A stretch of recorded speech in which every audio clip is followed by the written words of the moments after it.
साथियों नमस्कार, मैं किशोर बिडालिया एक बार पुनः स्वागत करता हूं आप सभी का आपके अपने YouTube channel Bidaliya A to Z online forms में। तो साथियों ओपीएस यानी कि ओल्ड पेंशन स्कीम, इस पर मैं 2 वीडियो ऑलरेडी बना चुका हूं। तो इस पर क्या नया अपडेट है, इसी से संबंधित यह वीडियो है, तो वीडियो में अंत तक बने रहें। इस वीडियो में आप एक छोटी सी क्लिप भी देखेंगे न्यूज़ 18 न्यूज़ चैनल की, और हमारे शिक्षक साथी का यहाँ पर एक वक्तव्य भी सुनेंगे। साथ में इसमें मैं आपको ये दिखाने जा रहा हूँ कि किस प्रकार से एक डाक भेजी गई है और इस डाक में किस प्रकार से सूचना मांगी गई है। तो इस पर त्वरित गति से कार्य चल रहा है और हमें ऐसी उम्मीद है कि इस माह में यानी कि अगस्त माह में इस पर एक सकारात्मक रिजल्ट आ जाएगा। और इन्हीं शुभकामनाओं के साथ हम वीडियो में आगे बढ़ते हैं। तो चलिए सबसे पहले हम बात करते हैं उस डाक की, जो डाक यहाँ पर आप देख सकते हैं कि ये लेटर है 19 जुलाई का और इसमें सूचनाएं मांगी गई है। तो सूचनाएं क्या है मैं आपको यहाँ पर दिखा देता हूँ। ये इस प्रकार से आप देख सकते हैं। तो आप यहाँ पर ये देख सकते हैं, ये प्रारूप मांगा गया है, प्रारूप 1 और प्रारूप 2। तो ये 2 प्रकार के यहाँ पे प्रारूप हैं। आप इनमें देख सकते हैं कि कह रहे कि विभागीय विज्ञप्ति दिनांक 1 अक्टूबर 2005 से पूर्व की हो, परंतु परिणाम या नियुक्ति एवं योगदान यानी कि कार्यभार ग्रहण दिनांक 1 अक्टूबर 2005 के पश्चात हुई हो। तो उससे संबंधित ये कुछ बिंदुवार यहाँ पर सूचना मांगी गई है। तो जो विभाग ने सबको सर्कुलेट कर दिया है। तो यहाँ पे देख सकते हैं आप क्रम संख्या 1, फिर विभाग का नाम, अधियाचन में भेजी गई रिक्ति, इस प्रकार से आप ये सारे जो भी कॉलम वार हैं आप इनको पढ़ सकते हैं, देख सकते हैं। और प्रारूप 2 है मृतकाश्रित कर्मचारियों के लिए, यानी कि जिनकी नौकरी मृतकाश्रित रूप में लगी हुई है तो उनके लिए। तो ये है। अब इस पर अभी हमारे माध्यमिक के शिक्षकों की सूचना तो अभी तक अपडेट नहीं हुई है, लेकिन इसमें हमारे कुछ जो प्राइमरी के साथी हैं उनकी सूचना यानी कि लिस्ट, जो हमारा जनपद है उत्तराखंड में पौड़ी जनपद की लिस्ट जो है सर्कुलेट हो गई है। तो मैं उसको भी आपको दिखाता हूँ। तो साथियों आप यहाँ पर देख सकते हैं जिस प्रकार से आप ये पढ़ सकते हैं कि जिला शिक्षा अधिकारी प्रारंभिक शिक्षा पौड़ी गढ़वाल के द्वारा ये लेटर भेजा गया है। और किसके लिए? निदेशक प्रारंभिक शिक्षा उत्तराखंड नरुखेड़ा देहरादून के लिए। तो इन्होंने एक लिस्ट तैयार कर दी है, जितने भी प्राइमरी के जो टीचर है उनकी लिस्ट इन्होंने तैयार करके भेज दी है प्रारंभिक शिक्षा उत्तराखंड देहरादून के लिए। और ये क्या है, यहाँ पर विषय देख सकते हैं कि अक्टूबर 2005 से पूर्व समान विज्ञप्ति से चयनित अभ्यर्थियों को पुरानी पेंशन योजना में सम्मिलित किए जाने के संबंध में महोदय उपर्युक्त विषय निदेशालय के पत्रांक संख्या, ये जो भी पत्रांक संख्या दिनांक 24 जुलाई 2023 के द्वारा अक्टूबर 2005 से पूर्व समान विज्ञप्ति से चयनित अभ्यर्थियों को पुरानी पेंशन योजना में सम्मिलित किए जाने के संबंध में सूचना उपलब्ध कराए जाने के निर्देश दिए गए थे, जो निर्धारित प्रारूप पर तैयार कर आपकी सेवा में संलग्न कर प्रेषित की जा रही है। तो यानी कि इन्होंने अपनी लिस्ट तैयार कर दी है, अब ये निदेशालय को भेज रहे कौन? प्राथमिक शिक्षा के। तो अब मैं दिखाता हूँ आपको। आप ये लिस्ट देख सकते हैं, लगभग 17-18 पेजों की लिस्ट है। तो इसमें इन्होंने तैयार कर दी लिस्ट, ठीक है। तो ये है प्रारूप 1, ठीक है, जो अभी मैंने आपको पढ़ के सुनाया था।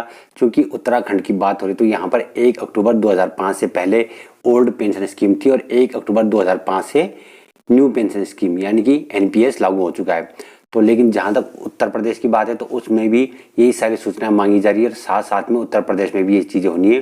तो जो हमारे साथी उत्तर प्रदेश के होंगे वो भी निराश ना हो, वो भी पॉजिटिव रहें और निसंदेह इस अगस्त तक जो है वहाँ से भी एक गुड न्यूज़ सुनने को मिलेगी। तो अब देखिए यहाँ पर ये जो लिस्ट है तो इसमें किस प्रकार से दिया गया है कि विभाग का नाम हो गया शिक्षा विभाग, अधियाचन में भेजी गई रिक्ति की संख्या 309, श्रेणी ग श्रेणी के कर्मचारी यानी कि शिक्षक हैं। पदनाम, यहाँ पे पदनाम आगे सब टीचर्स के। और ये लेट क्यों है तो यहाँ पे कारण बता रहा है कि विज्ञप्ति संख्या एवं दिनांक। तो कह रहे डाइट चढ़ीगांव पौड़ी द्वारा 6 माह विशिष्ट बीटीसी प्रशिक्षण हेतु विज्ञप्ति जारी दिनांक 18/8/2004 की विज्ञप्ति थी। तो ये विशिष्ट बीटीसी में थे और विज्ञप्ति जारी होने की तिथि को रिक्ति की संख्या यहाँ पे। फिर परिणाम घोषित यानी कि घोषित परिणाम की तिथि कब है? तो यह है 2 सितंबर 2005 को। तो इस प्रकार से यहाँ पे कुल मिला के ये सूचना तैयार करके प्रारंभिक शिक्षा ने भेजी है निदेशालय को। तो दिखाता हूँ इसमें कुल मिलाकर के कितनी सूचनाएं हैं। तो 17-18 पेज की सूचनाएं हैं। तो आप देख सकते हैं इसमें कुल मिला के 204 जो प्राइमरी के टीचर्स हैं जिनकी ये लिस्ट तैयार करके निदेशालय भेजी गई है। तो इसी प्रकार की जो लिस्ट हमसे माध्यमिक से भी मांगी गई है। अभी माध्यमिक लेवल की जो सीओ लेवल से जो लिस्ट तैयार करके भेजी जानी थी उसकी लिस्ट हमें मिली नहीं है। और ये जो लेटर है आज का यानी 31 तारीख का है, ये अभी शाम को सर्कुलेट हुआ है। तो ये आज 31 जुलाई है, तो 31 जुलाई का लेटर है। अब हम बात चलते हैं न्यूज पर और जो हमारे शिक्षक साथी का वक्तव्य है उस पर। तो इसके साथ साथ मैं आपको बता दूं कि बात यहाँ पे जो कैबिनेट की आ रही थी, तो कैबिनेट भी ऐसा सुनाई दे रहा है कि संभवतः अगस्त फर्स्ट वीक तक जो है कैबिनेट बैठेगी और उस कैबिनेट में हमारे फेवर में निर्णय लिया जाएगा। तो इसी आशा के साथ अब आगे हम वीडियो में चलते हैं और आप एक छोटी क्लिप देखिए, साथ में आप देखिए कि हमारे शिक्षक साथी का क्या वक्तव्य है। और जो साथी पहली बार चैनल से जुड़े हैं, कृपया चैनल को सब्सक्राइब करके जरूर रखिएगा, क्योंकि मैं अब इससे संबंधित ओपीएस से संबंधित जो भी अपडेट आएंगे तो टाइम टू टाइम आप तक उसको शेयर करता रहूंगा। धन्यवाद। 2005 उपचुनाव जब हुआ था तो पुरानी विज्ञप्ति के आधार पर कुछ लोगों को पेंशन मिल रही है और हम लोग 2005 से पुरानी पेंशन से वंचित है। इस संबंध में पूर्व मुख्यमंत्री त्रिवेंद्र सिंह रावत जी ने एक कमेटी बनाई थी। उसके बाद धामी जी की अंतिम कैबिनेट में 2005 उपचुनाव और एक विज्ञप्ति पर सभी लोगों को पेंशन में शामिल करने का फैसला हुआ था। लेकिन 1.5 साल बीत गया है, केवल सूचना पे सूचना मांगी जा रही है, जबकि केंद्र सरकार ने स्पष्ट आदेश कर दिया है कि यदि अगर विज्ञप्ति पुरानी पेंशन की है तो कर्मचारियों को पुरानी पेंशन में शामिल किया जाना चाहिए। अब भी नहीं मानी गई तो हमें बाध्य होना पड़ेगा सरकार के खिलाफ आंदोलन करने के लिए। उत्तराखंड में 1 अक्टूबर 2005 के बाद से पुरानी पेंशन योजना बंद कर दी गई और इसके बाद जो भी नियुक्तियां हुई उन्हें नई पेंशन योजना में शामिल किया गया। अब इसमें कई कर्मचारी ऐसे भी थे जिनकी नियुक्ति पर कार्यवाही तो अक्टूबर 2005 से पहले हुई, लेकिन उनकी ज्वाइनिंग बाद में हुई। लिहाजा अन्याय बताकर कर्मचारियों ने पुरानी पेंशन की मांग की और अब आखिरकार अक्टूबर 2005 से पहले के विज्ञापन से भर्ती कर्मचारियों को पुरानी पेंशन का फायदा मिलने जा रहा है। ऐसे कर्मचारियों की लिस्ट मांगी गई है और मृतक आश्रित भी इसमें शामिल हैं।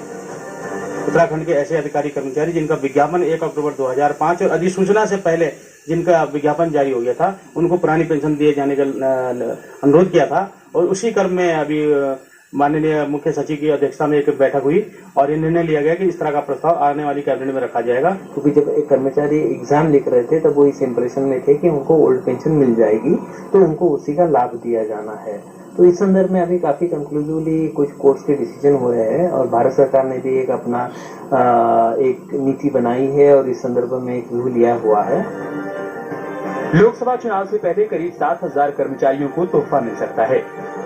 हालांकि 2005 के बाद भर्ती हुए कर्मचारियों की भी पुरानी पेंशन की मांग होती रही है और कांग्रेस ने कई राज्यों में इसे लागू भी किया है, लेकिन अब उत्तराखंड सरकार के इस कदम को बीच के रास्ते के रूप में देखा जा रहा है। देहरादून से न्यूज़ 18 के लिए सुनील नवप्रभात की रिपोर्ट।